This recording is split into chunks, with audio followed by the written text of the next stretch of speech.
Hello guys, welcome to my all friends. In this video lecture we are talking about that GPCR activation of the CREB. Okay, GPCR जो है ना वो G protein couple receptor है जिसके अंदर trimeric सब units होते हैं. ओके, G प्रोटीन वो तो है ही, 7 ट्रांस मेम्ब्रेन सब यूनिट तो है ही, लेकिन उसके साथ एक 3 हिट्रोमेरिक सब यूनिट होते हैं जिसका नाम है अल्फ़ा, बीटा और गामा. जिसमें से अल्फ़ा जो है वो बहुत ही ज़्यादा क्या है, एक्टिव है. ओके, यहाँ पर अल्फ़ा जो है वो बहुत ही ज़्यादा एक्टिव हुए, तो वो जब भी सिग्नलिंग मॉलिक्यूल आएगा उसके साथ जब बाइंड होगा तब क्या होगा, जी अल्फ़ा एक्टिवेट हो जाएगा. और जी अल्फ़ा क्या करता है कि मेम्ब्रेन के अंदर जो एडिनाइलेट साइक्लेज मॉलिक्यूल है उसको वो एक्टिवेट कर देता है. जैसे ही उसको एक्टिवेट करता है कि एडिनाइलेट साइक्लेज वो क्या करेगा, एडिनाइलेट साइक्लेज का वर्क फंक्शन है कि एटीपी को वो साइक्लिक एएमपी में कन्वर्ट करता है. किसके अंदर कन्वर्ट करता है, ये साइक्लिक एएमपी के अंदर कन्वर्ट करता है. अब नाउ ये साइक्लिक एएमपी तो बन चुका है. अब नाउ ये साइक्लिक एएमपी जो है वो आगे फर्दर क्या करेगा, ये सेकेंडरी मैसेंजर है. क्या है ये, सेकेंडरी मैसेंजर है. प्राइमरी मैसेंजर कौन था, सिग्नलिंग मॉलिक्यूल कि जो बाहर से आया था, extra cellular signalling molecule which are called the primary signalling molecule, and cyclic AMP which is called that secondary signalling molecule because it amplify the signal transduction. Okay, so it is also called as a amplification molecule.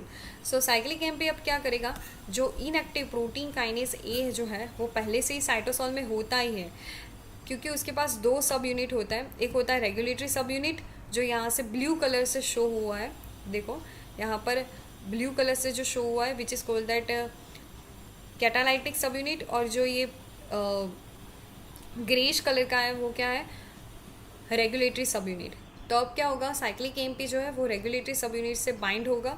जैसे ही ये bind होता है कि तुरंत ही ये catalytic सब unit है वो रेगुलेटरी सब यूनिट से डिसोसिएट हो जाएगा. और अब now activated protein kinase A का जो एक कैटालाइटिक सब यूनिट है वो न्यूक्लियर पोर के थ्रू न्यूक्लियस के अंदर जाएगा.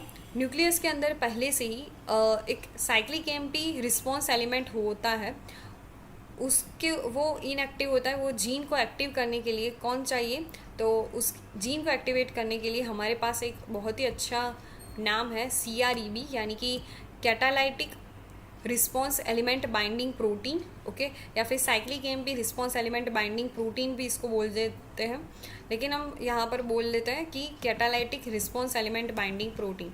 तो उसको ये एक्टिवेटेड प्रोटीन काइनेज जो है वो क्या कर देगा, उसको फॉस्फोराइलेट कर देगा. तो यहाँ पर आप देख सकते हैं कि ये फॉस्फोराइलेट हो चुका है. अब नाउ ये क्या करेगा, CRE रिस्पॉन्स एलिमेंट से बाइंड हो जाएगा और जीन का ट्रांसक्रिप्शन कर देगा. तो ये अल्टीमेट ये उसकी प्रोडक्ट बन जाती है कि कोई भी जीन को ट्रांसक्रिप्शन करवाना है तो हम इस तरह से करवा सकते हैं. तो यहाँ पर CRE का आगे फर्दर रोल होता है, लेकिन यहाँ पर हमें इतना ही पढ़ना है कि GPCR जो है वो कैसे CREB यानी कि catalytic response element binding protein को एक्टिवेट करता है.